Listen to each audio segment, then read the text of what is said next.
Ok, bueno, el día de hoy vamos a hablar del tema del lenguaje.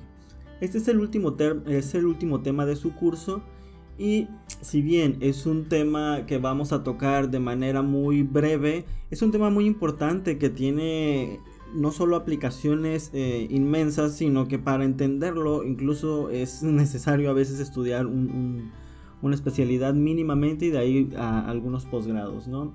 Pero bueno, vamos a empezar nada más a tratar de que entendamos cómo funciona el proceso básico del lenguaje y cómo algún fallo general en este proceso puede llevarnos a algún tipo de problema, como pueden ser las afasias.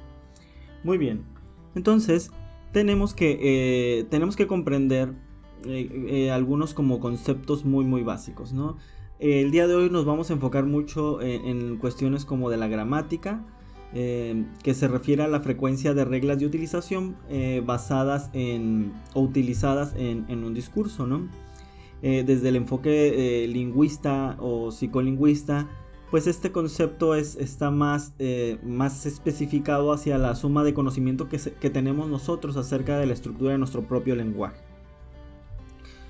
Muy bien, vamos a empezar hablando de algunos niveles de lenguaje. Tenemos que el lenguaje empieza, por ejemplo, esto que decimos, que el discurso se refiere a un grupo coherente de frases escritas o habladas. Cuando ustedes hablan de un discurso, dan un discurso, es un ordenamiento de palabras que obviamente busca dar un mensaje determinado. Me canso ganso. Tenemos que en el discurso encontramos, bueno, ya que entendemos lo que es el discurso, vamos a poder ir desglosándolo para comprender cuáles son sus diferentes niveles.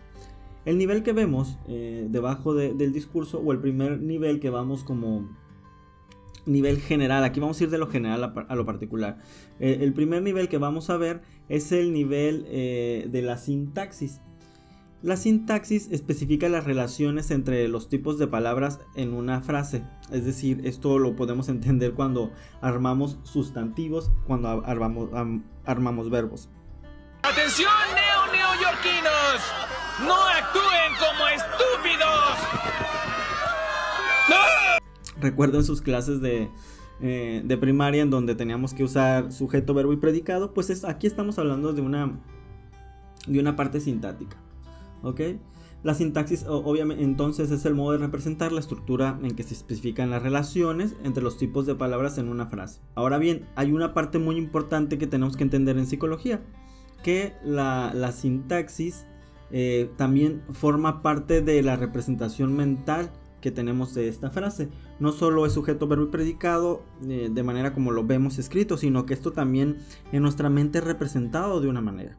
Y una alteración en este orden pues obviamente evita que el mensaje se dé de manera correcta. Otro nivel que tenemos, u otros niveles, tenemos el nivel de la palabra y posteriormente vamos a ver el nivel del morfema y del fonema. En este nivel pues es donde se codifica el significado de las palabras. Los morfemas son bloques de construcción de palabras, es decir, la suma de morfemas forman una palabra y se refieren a las unidades más pequeñas del lenguaje, o mejor dicho, a las menores unidades significativas en un lenguaje.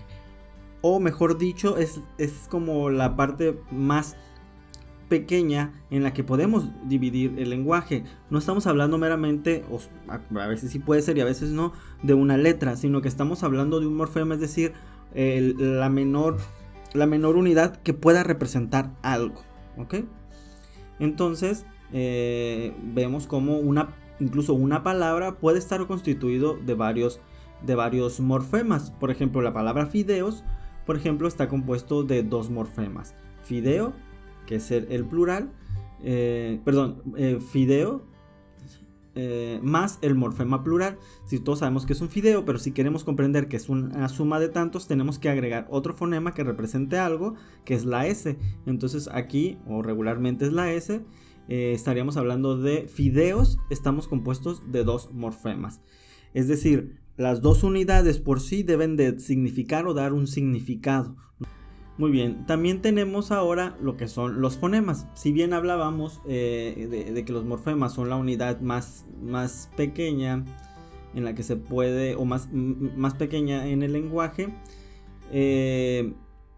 los fonemas son las unidades más pequeñas distinguibles del sonido, ¿ok? Específicamente vamos a separar los fonemas de los morfemas porque aquí hablamos del sonido. Del sonido del habla, ¿ok? E incluso son las unidades más pequeñas distinguibles del sonido del habla que dan lugar a los morfemas en una lengua determinada. Así, cuando yo lo hablo y junto esto que ustedes ya están escuchando ahora, fideos, están también escuchando si lo escribimos podemos entender el morfema, pero cuando lo escuchamos y tienen esa representación mental de fideos, de fideo más S, entonces lo que tenemos es es una conjunción de fonemas. Entonces, así por ejemplo, el fonema es muy importante porque los estudios nos han revelado que los fonemas también tienen una representación mental. Entonces, cuando yo les digo una palabra, por ejemplo, la palabra casa, este fonema ya tiene una representación mental en ustedes, no solamente la palabra como tal, sino puede hacer una representación de una casa ya como ustedes la perciben. Y es por eso que se dice que los fonemas también tienen una representación mental, así como la palabra, por ejemplo, escrita. Muy bien. La alteración en alguna de estas estructuras, en estos diferentes niveles, nos van a llevar precisamente a tener alguna dificultad o algún problema o algún síndrome en el lenguaje. Hay dos síndromes como muy comunes. Está el síndrome, hay dos problemas muy comunes que están la afasia de Broca y la afasia de Wernicke. ¿Okay?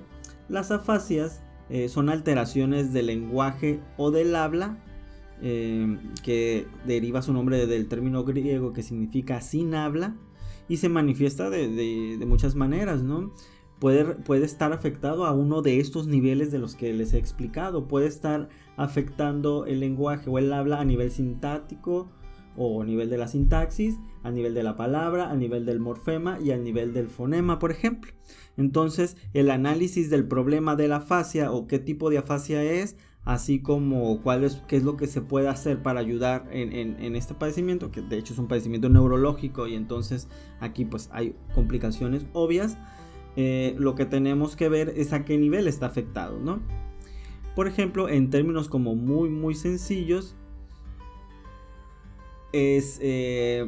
podemos considerar que la afasia de Broca, que está que está afectada en esta parte del cerebro, en esta parte que regularmente está en el lóbulo izquierdo. Digo más o menos porque una cantidad muy pequeña de personas diestras, no hay una cantidad exacta, pero podemos decir que como alrededor del 10% pudiera estar del otro lado, así como el 30% de las personas zurdas también lo pueden tener del otro lado. Considerar que el área de Broca está involucrada en el ordenamiento de fonemas, que es la unidad mínima del lenguaje, en palabras, es decir, la unión de estos fonemas, y en la unión de palabras que puedan formar frases. Es decir, la persona que tiene una afasia de Broca pues va a tener problemas en armar, en ordenar estos fonemas. Por ejemplo, si ustedes les dicen una serie de fonemas, por ejemplo fideos, pues puede ser que les sea complicado unir estos dos fonemas y darle una representación de que están hablando en algo en plural. Es un ejemplo muy burdo. Y en la unión de estas de palabras para formar frases. Entonces también se va a dificultar escuchar palabras que logren ayudarnos a crear una frase o una oración.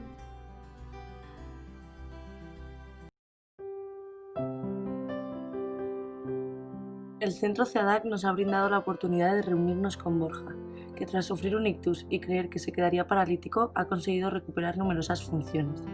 La finalidad de este vídeo es mostrar cómo una persona con afasia se enfrenta a su nueva vida y sus posibilidades de recuperación e intentar, mediante sus consejos, ayudar a enfermos de afasia y sus familiares.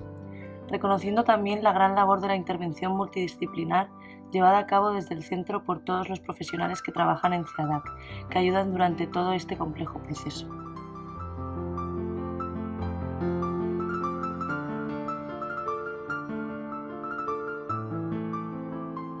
Pues 3 de septiembre estoy en un partido de fútbol y, no sé, estaba solo en un grupo de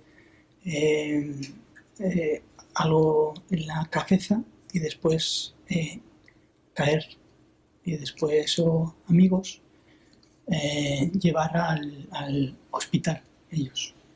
Me dedico a hablar seguro, pero a andar no, pero después sí, mejor así. Andar que no, pero después en cama, mujer, o sea, Borja, o ver en la mano, estás bien, letras, porque nada, y después ya con aquí, después, pero ahora, ver, antes, no, pero de la tras, atrás, nada. Responsable de procesar los sonidos que escuchamos y relacionarlos con el habla y con el lenguaje que ya conocemos, ¿ok? Entonces, cuando tenemos un problema en esta área, pues obviamente vamos a tener dificultades en procesar los sonidos que escuchamos. Aquí estamos hablando de los sonidos que escuchamos y relacionarlos con habla y con el lenguaje que ya conocemos. En la afasia de Broca, pues las personas pueden tener dificultad para hablar con fluidez pero pueden comprender lo que escuchan, es decir, pueden conservar esto, porque recuerden que el área de Wernicke está más enfocada al entendimiento del lenguaje, y entonces pueden comprender lo que escuchan, y esto puede conservarse en mayor medida. Esta afasia también se conoce como afasia no fluida o afasia expresiva.